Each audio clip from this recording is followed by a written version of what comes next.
The ship was small. Ambassador Kim Hanan knew this. She had known it from the moment the ESS Horizon left Earth's orbit 3 months ago. But standing at the observation window now, watching the massive vessels of the Interstellar Council drift past like metal mountains, she felt the smallness in her bones. "They are watching us," said Captain Park Doyon. He stood behind her, his hands clasped at his back. His voice was flat and calm, the way it always was before something difficult. Hannah nodded. Through the window, she could see observation galleries on the nearby stations. Hundreds of alien faces pressed against the glass. Some had too many eyes. Some had no eyes at all, but she could feel them looking. She could feel their curiosity, and underneath it, something else. Something like amusement. "Let them watch," she said quietly. The docking process took 2 hours. The Council's systems were not built for human ships. Their technology was older than human civilization itself, and it did not bend easily for newcomers. When the airlock finally opened, Hannah led her delegation into the Galactic Assembly Hall. The hall was enormous. The ceiling rose so high that clouds formed near the top. Real clouds, drifting in the artificial atmosphere. The floor stretched for what seemed like kilometers, filled with seats and platforms for dozens of different species. Some floated in liquid tanks. Others perched on branches or hung from the walls. The smell was strange, a mix of chemicals and organic scents that made Dr. Lisora cover her nose for a moment before she caught herself. "Stay close," Hannah told her team. "And remember why we are here." They walked down the central path toward the speaker's platform. Every step echoed in the vast space. Hannah kept her back straight and her face calm. She had spent 30 years as a diplomat. She had negotiated peace treaties between nations that had been at war for centuries. She had sat across from dictators and terrorists and smiled while her heart pounded with fear. This was just another negotiation. Just another room full of people who thought they held all the power. But these were not people. And they had held power for 12,000 years. High Arbiter Velux sat at the center of the Council's platform. He was tall and thin, with a body like a praying mantis made of dark green chitin. His eyes were large and golden, and they reflected Hannah's image back at her as she approached. He did not stand. He did not bow. He simply watched her with the patient stillness of a creature that had lived for 300 years and expected to live for 300 more. "Ambassador Kim Hannah of Earth," he said. His voice was translated through a device somewhere in the walls, turning his clicking sounds into smooth human words. "You come before the Council with a petition for membership." Hannah took a breath. She had practiced this speech 1,000 times. She had written it herself, choosing every word with care. Now, standing before the rulers of the galaxy, she spoke. She spoke of Earth, of its blue oceans and green forests, of the billions of humans who live there, dreaming and working and building. She spoke of human history, of the wars they had fought, and the peace they had learned to make. She spoke of their art, their music, their stories. She spoke of their science, their medicine, their technology. She spoke of their desire to learn, to grow, to connect with other minds across the stars. "We do not come to you as conquerors," she said. "We come as students, as partners, as friends. We ask only for a chance to prove our worth." When she finished, silence filled the hall. Then, somewhere to her left, a sound began. It was a wet, bubbling noise like water going down a drain. It took Hannah a moment to realize it was laughter. More laughter joined it. Different sounds from different species, clicks and whistles and rumbles, but all carrying the same meaning. They were laughing at her, at humanity, at the tiny species from the tiny planet that had only just learned to leave their solar system, trade. Minister Kellis slithered forward on his coiled body. His scales were silver and blue, and his tongue flicked out as he spoke. "How charming," he said. "The children have learned to walk, and now they wish to sit at the adults' table." More laughter. Hannah kept her face still. "Perhaps," Khalees continued, "they could be useful as servants. Their hands seem nimble enough. Or perhaps as entertainment.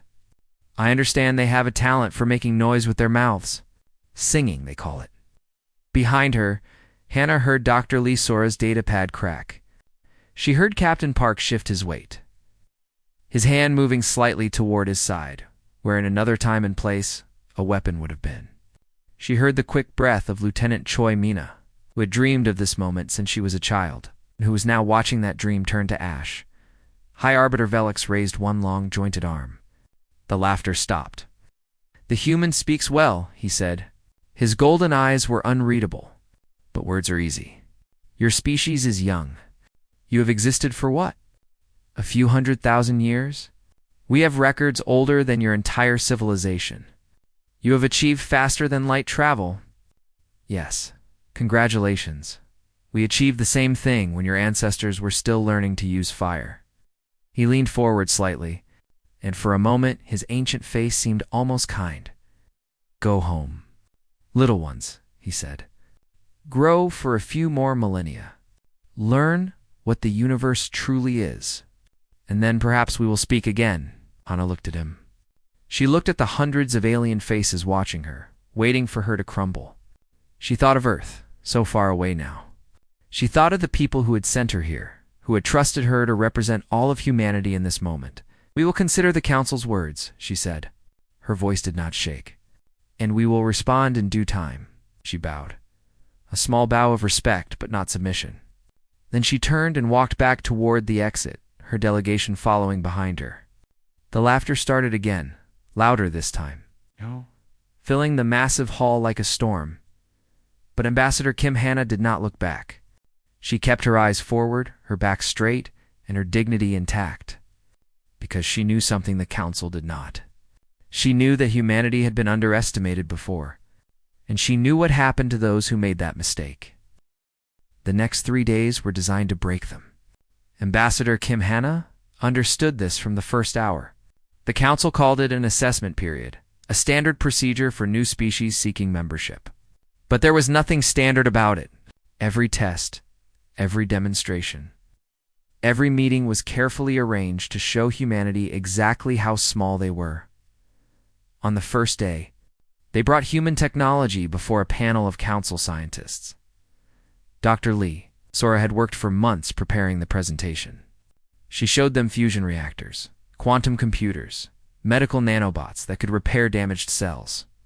She spoke with pride about humanity's achievements, about the problems they had solved and the discoveries they had made. The Council scientists did not even pretend to be impressed. One of them, a creature made of crystalline structures that caught the light, picked up a human medical scanner and examined it like a parent looking at a child's drawing. "Interesting," it said. "We used similar technology about 8,000 years ago. Before we discovered better methods," set the scanner down and walked away without another word.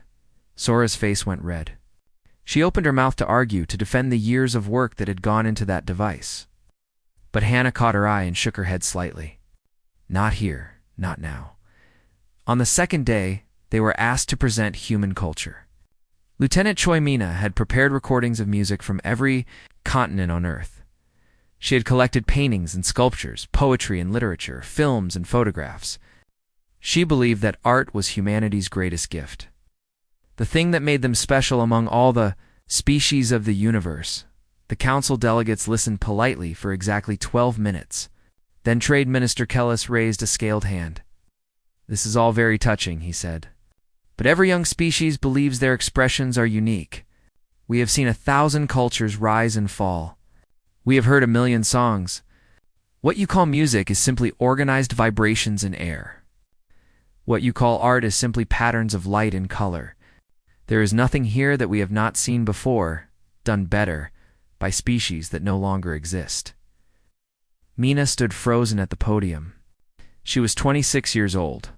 She had joined the diplomatic corps because she believed in the dream of peaceful contact between species. She had imagined this moment since she was a little girl, imagined sharing human culture with beings from other stars.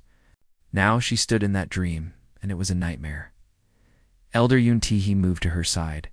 Tihi was 73 years old, with white hair and deep lines around her eyes. She had lived through 3 wars and 2 revolutions.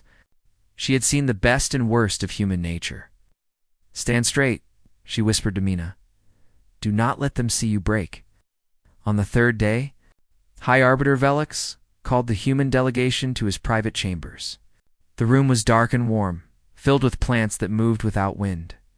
The ancient creature sat in a chair made of living wood, and he watched the humans with those golden, unblinking eyes. "I have been thinking about you," he said to Ambassador Kim, "about your species. You are interesting in your way, like insects that have learned to build nests." Hannah kept her hands folded in her lap. She kept her breathing steady. She had dealt with worse insults in her career. She had smiled at men who had ordered the deaths of thousands. "We are grateful for the Arbiter's consideration," she said. Velix made a sound that might have been a laugh. "Tell me, Ambassador, what do you believe you can offer the Council? We have existed for 12,000 years. We have mapped the galaxy. We have conquered diseases that would destroy your entire species in days. We have technology that your greatest scientists cannot even imagine. What could humanity possibly give us?" Hannah thought for a moment. Then she spoke from her heart. "Hope," she said. "Wonder, the joy of discovery. We are young, yes. But that means everything is new to us. Every star is a mystery. Every species is a miracle. We look at the universe with fresh eyes, and we see beauty everywhere." She leaned forward slightly. "You have lived for 12,000 years. But when did you last feel wonder? When did you last discover something that made your heart race? We can give you that. We can remind you why you reached for the stars in the first place." Silence filled the room. For a moment, something flickered in Velix's golden eyes.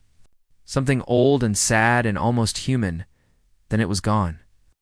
"Every child species believes their wonder is meaningful," he said. "Every young race thinks they are special.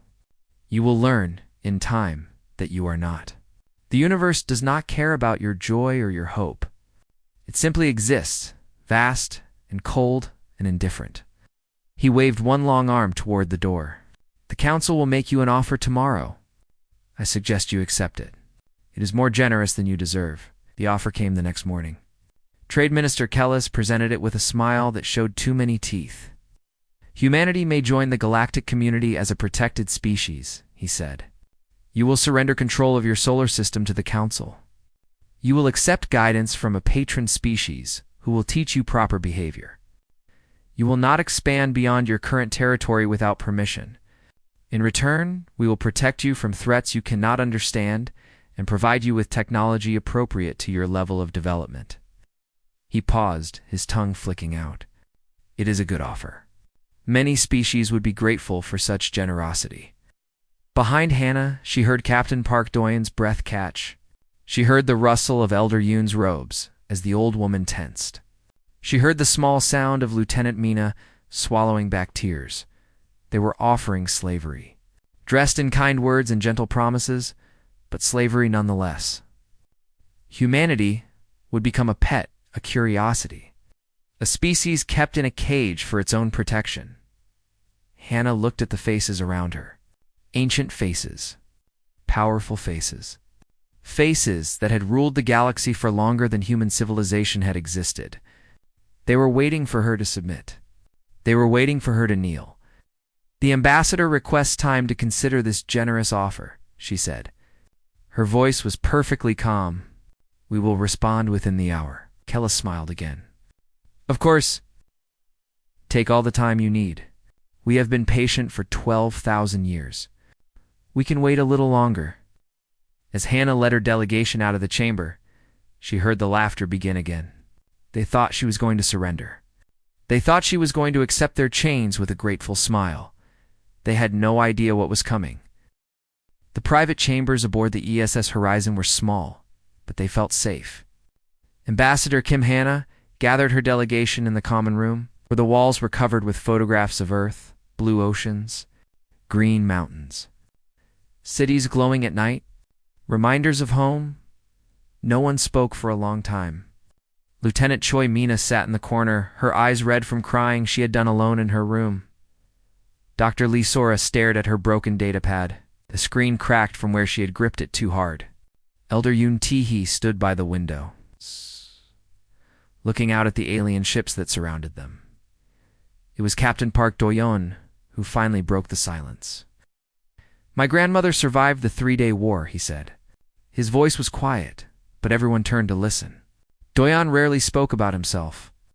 In all the months of their journey, none of them had heard him talk about his family. She was 17 when the bombs fell, he continued. She walked through a burning city with her baby brother on her back. She had nothing. No food, no water, no hope. Everyone told her to give up. Everyone told her that survival was impossible. He looked at Hannah with eyes that had seen too much in their 45 years. She used to tell me something. When I was young and angry and wanted to fight everyone who looked at me wrong, she said that dignity is the only thing no one can take from you. You have to give it up yourself. You have to surrender it with your own hands. Hannah nodded slowly. What happened to her brother? He became a doctor. He spent his whole life helping people. He died at 92, surrounded by grandchildren. Wow. Doyon almost smiled. My grandmother lived to be 98. She never stopped being stubborn. Dr. Lee Sora looked up from her broken device. What are you saying, Captain? That we should refuse their offer? I am saying that we have a choice, Doyon replied. We can accept their chains and survive as their pets. Or we can walk away with nothing but our pride. Walk away to what? Mina asked. Her voice was raw. They control everything. The trade routes, the technology, the alliances. Without them, we are alone in a universe we do not understand. Sora stood up suddenly. Her eyes were bright with something that might have been anger, or might have been excitement. No, she said. No, we are not. I have been studying their system since we arrived. Their technology is old, Ambassador, ancient. They stopped innovating thousands of years ago. They rely on machines they no longer know how to build. Their scientists do not discover new things. They only maintain what already exists. She began to pace, her words coming faster. Humanity developed faster than light travel in less than 200 years. We went from horses to starships in the blink of an eye. We are not slower than them. We are faster. We just started later. Elder Yoon turned from the window. Her old face was thoughtful. I have lived long enough to see many empires fall, she said. The ones that fell hardest were the ones that believed they could never fall. The ones that laughed at anyone who dared to challenge them. Hannah looked at each of them in turn. Her team, her people. They had come so far together. They had endured so much. And now they stood at a crossroads that would define humanity's future. If we accept their offer, she said slowly, we will be safe, protected, provided for. We will never have to struggle again. She paused. And we will never be free. The silence that followed was different from the one before. It was not a silence of despair. It was a silence of decision. What do we do? Mina asked. For the first time since the council had laughed at her, there was strength in her voice. Hannah walked to the communication console. She activated the recording system. Then she spoke, slowly and clearly, into the device. This message is for the Interstellar Council. Humanity withdraws its petition for membership. We require nothing from the Council. We wish the Council well. She stopped the recording. That is all we will say. They will expect us to negotiate, Doyon said. They will expect us to argue, to plead, to make demands. Yes, Hannah agreed. They will, and we will give them nothing but silence. They walked back to the assembly hall together. The vast room was filled with council delegates, all waiting for the human response. Some were already smiling, anticipating the sweet moment of capitulation. Others were bored, expecting another round of pointless negotiation. High Arbiter Velix sat in his place, his golden eyes fixed on Ambassador Kim Hannah as she approached. Ambassador, he said, we are pleased you have returned so quickly. What is your answer? Hannah stopped in the center of the hall. She stood very straight. She looked at Velix, and then at Trade Minister Khalees, and then at the hundreds of alien faces that surrounded her. Humanity withdraws its petition, she said. Her voice was calm and clear. We require nothing from the Council. We wish the Council well. A confusion rippled through the hall. This was not what they had expected. This was not begging. This was not submission. This was not even anger, Ambassador Velik said, leaning forward. Perhaps you did not understand the offer. We are willing to protect your species, to guide your development, to share our knowledge. This is a gift beyond measure. Anna bowed. It was a small bow, respectful, but not submissive. Then she turned and began to walk toward the exit. Ambassador Kim. Kellis shouted, "You cannot simply leave. There are protocols. Procedures. You must respond properly." But Hannah did not stop. She did not turn around. She did not say another word. Her delegation followed her. Captain Park Doyon walked with his head high. Dr. Lee Sora had left her broken data pad behind. Lieutenant Choi Mina wiped her eyes and smiled. Elder Yoon Teehee moved slowly but steadily, her old bones carrying her with dignity. The hall erupted into chaos. Delegates shouted in a dozen languages. Some demanded answers. Others laughed, convinced this was some kind of strange human joke. A few, just a few, watched the departing humans with something that might have been respect. But Ambassador Kim Hannah heard none of it. She heard only her own footsteps, echoing in the silence she had created. She heard only the sound of humanity walking away, taking nothing but their pride and leaving nothing but questions. The S Horizon departed that night. It was a small ship, leaving a vast station. No one came to see them off. No one sent farewell messages. The galaxy had already forgotten about the tiny species that had dared to dream of stars, or so they thought. 100 years passed. The galaxy changed in ways that no one had predicted. Admiral Han Juyong stood on the bridge of the UEDF Indomitable, watching her fleet hold formation around the mining colony on Kepler 44b. 17 ships, each one larger than anything humanity had built a century ago, each one equipped with weapons and shields that would have seemed like magic to her. Grandfather's generation. She wore Captain Park Doyen's service medal on her uniform, right over her heart. He had died 20 years ago at the age of 125, still sharp and stubborn until the end. Before he died, he had given her the medal and told her to remember she remembered. Admiral said, her communications officer, "We are receiving a transmission from the council delegation. They are requesting permission to approach." Jiang turned from the window. "Let them come. But scan their ship first. I want to know everything about it before they get within 1,000 kilometers." The scan results came back quickly. The council vessel was old. Ancient, actually. Its engines were the same design they had used for 8,000 years. Its weapons were outdated by human standards. Its shields would not survive more than 3 direct hits from the Indomitable's main guns. Jiang smiled. But there was no joy in it. Allow them to dock. The council delegation was led by a creature Jiang did not recognize. It was small and gray, with large eyes that blinked constantly. Its translator device crackled as it spoke. "Admiral Han," it said, "I am Envoy Trill. I come on behalf of the Interstellar Council with a request for assistance." "Assistance," Jiang repeated. She did not offer the envoy a seat. She did not offer any refreshment. She simply stood and looked down at the small creature. "What kind of assistance?" Trill's eyes blinked faster. It was nervous, Jiang realized. Afraid, even. "Our medical systems are failing.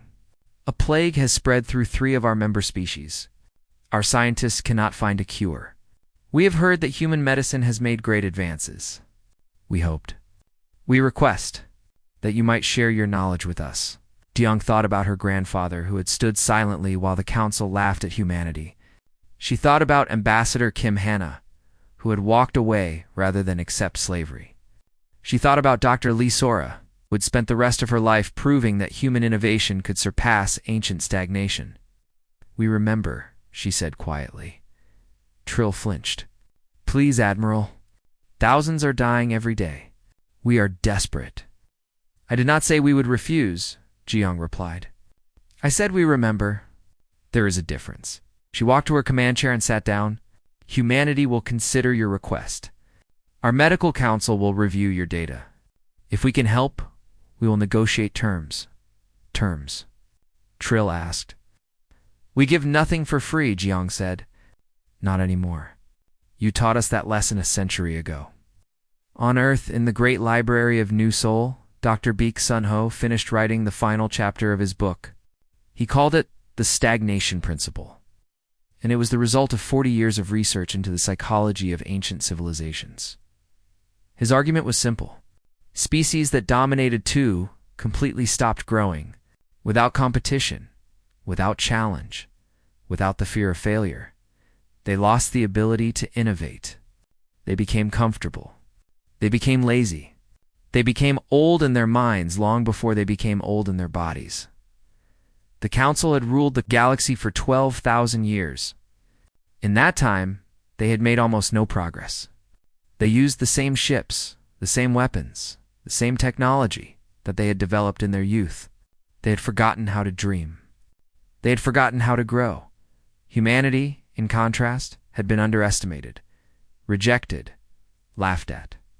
And that rejection had been the greatest gift the Council could have given them, free from the constraints of being a client species. Humanity had developed on their own terms. They had made mistakes, terrible mistakes. They had wars and disasters and setbacks, but they had learned from every one. They had grown stronger from every failure. In 100 years, they had expanded to 17 star systems. They had developed FTL drives that were twice as fast as Council ships. They had created medical technology that could cure diseases the Council had accepted as permanent. They had built weapons that could destroy anything the ancient powers could field against them. And they had done it all without help from Anyone. Dr. Baek closed his book and looked out the window at the city below. New Seoul was beautiful in the evening light, its towers reaching toward the sky like fingers trying to touch the stars. Somewhere up there, human ships patrolled human space. Somewhere up there, the Council was sending delegation after delegation, begging for trade, for technology, for any scrap of attention from the species they'd once called insects. He thought about the research notes he kept in his office. They had belonged to Dr. Lee Sora, who had been his mentor's mentor. She had died at 93, still working, still discovering new things, still proving that human science could surpass anything the galaxy had seen. On her deathbed, she had told her students one last thing. Never stop wondering, she had said. Never stop asking questions. The moment you think you know everything is the moment you begin to die. Ambassador Shin Yoon-bi received the Council delegation in her office on Luna Base. She was 32 years old. Born long after humanity had walked away from Teller Prime, to her, the Council was not a terrifying power that controlled the galaxy. It was a fading institution, a relic of an older time. The delegation was led by a representative of Trade Minister Kellis's species. Kellis himself was long dead, but his people still controlled much of the Council's economy, or what remained of it. We offer a trade agreement, the representative said. His scales were dull compared to Kellis's, his movements slower. His species was dying, Yoon-bi knew. Their birth rates had been declining for centuries. Access to our remaining trade routes in exchange for human technology. Yoon-bi looked at the data pad in front of her. The Council's trade routes were no longer valuable. Human ships were faster and could reach more destinations. The Council's remaining member species were either dying or desperate to ally with humanity instead. We will consider your offer, she said politely, but I must be honest with you. Humanity does not need your trade routes. We have built our own. The representative's scales rippled in what might have been distress. Then what do you want from us? Yoon-bi thought for a moment. Then she answered honestly. Nothing, she said. We want nothing from you. We are complete without you. We always were. The representative left with empty hands and a heavy heart. Behind him, the human ambassador returned to her work, already forgetting about the meeting. There were more important things to do. There were always more important things to do. The galaxy had changed, and humanity had changed with it. The assembly hall in Teller Prime was not what it used to be. The ceiling still rose high enough for clouds to form, but the clouds were thin now, barely visible. The seats that had once held representatives from 47 species were mostly empty. Only 12 delegations remained. scattered across the vast space like the last leaves on a dying tree. Admiral Han Juon walked down the central path, just as Ambassador Kim Hana had done 100 years before. But this time, there was no laughter. This time, remaining council members watched in silence as the human delegation approached. Jiang wore her dress uniform, decorated with medals from a dozen campaigns. On her chest, Captain Park Doyen's old service medal caught the light. Behind her walked a delegation of humans and representatives from 6 other species. Young races that had aligned themselves with Earth rather than the dying council. High Arbiter Velix was still alive. He sat in his ancient chair, but he no longer sat straight. His body was bent, his chitin cracked with age. His golden eyes had faded to a dull yellow. He was the last of his kind. His species had stopped producing children 300 years ago, and he was now the only one left. "Admiral Han," he said. His voice was weak, but it still carried through the translator. "Thank you for coming." Jiang stopped in the center of the hall. She looked up at the ancient creature who had once laughed at her grandfather, who had called humanity insects, who had offered them slavery and called it generosity.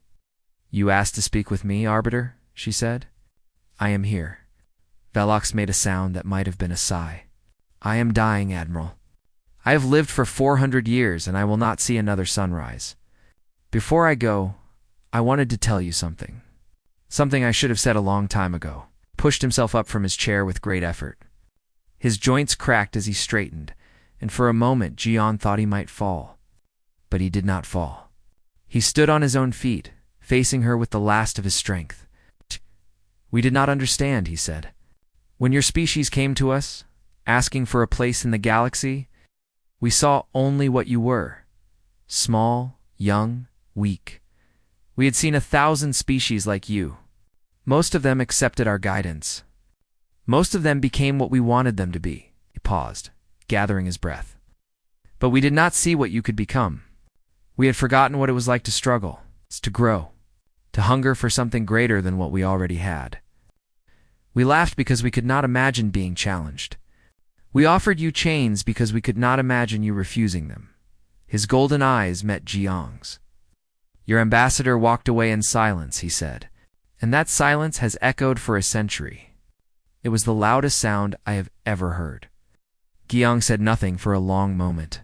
She thought about her grandfather, who had stood in this same hall and clenched his fists in anger. She thought about Ambassador Kim Hana, whose words still played on every human ship before diplomatic missions. Dignity is not negotiable. A simple statement that had become humanity's battle cry. "We did not walk away to punish you," Jiang said finally. "We walked away because we knew our worth. Even when you did not, even when no one else did." Velox nodded slowly. "I know that now. I wish I had understood it then." He lowered himself back into his chair, exhausted. "The council is finished, Admiral. We have called you here to formally dissolve our organization.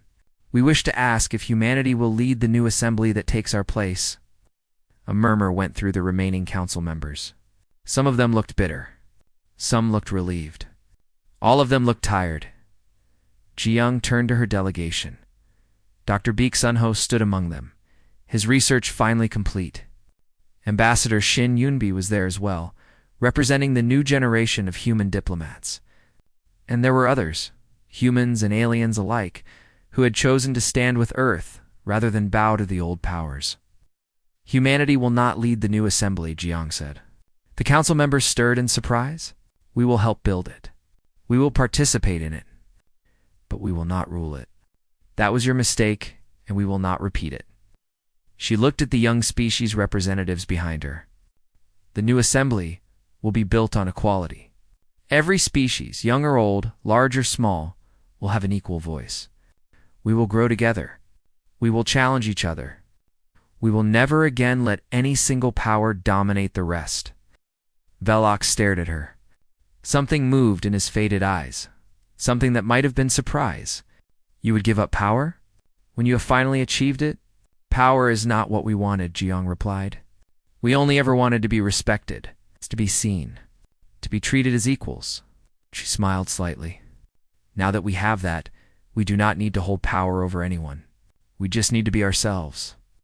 The remaining council members rose from their seats one by one. They were old and tired and broken, but they still had enough dignity left to stand when it mattered.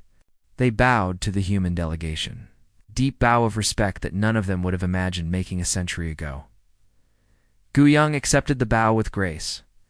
Then she did something that surprised everyone, including herself.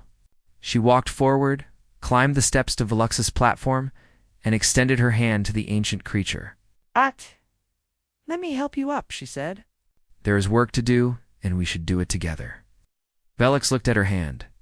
He looked at her face. And then, slowly, carefully, he took it. His grip was weak, but it was there. Human and alien, young and old, victor and defeated, standing together for the first time in a century. Thank you, Velux whispered. Thank you for not being like us. Outside, orbiting Teller Prime, the UEDF Indomitable held position. On its hull, in letters visible from the surface, was inscribed the motto of the United Earth Fleet. We remember. We forgive. We endure. The humans had returned to the place where they had been humiliated, but they had not returned for revenge. They had not returned to gloat or dominate or destroy. They had returned to build something new, something better, something that would last longer than any empire, built on fear and mockery. And as the old council dissolved and the new assembly began to take shape, as ancient species and young species learned to work together as equals, the galaxy changed once more.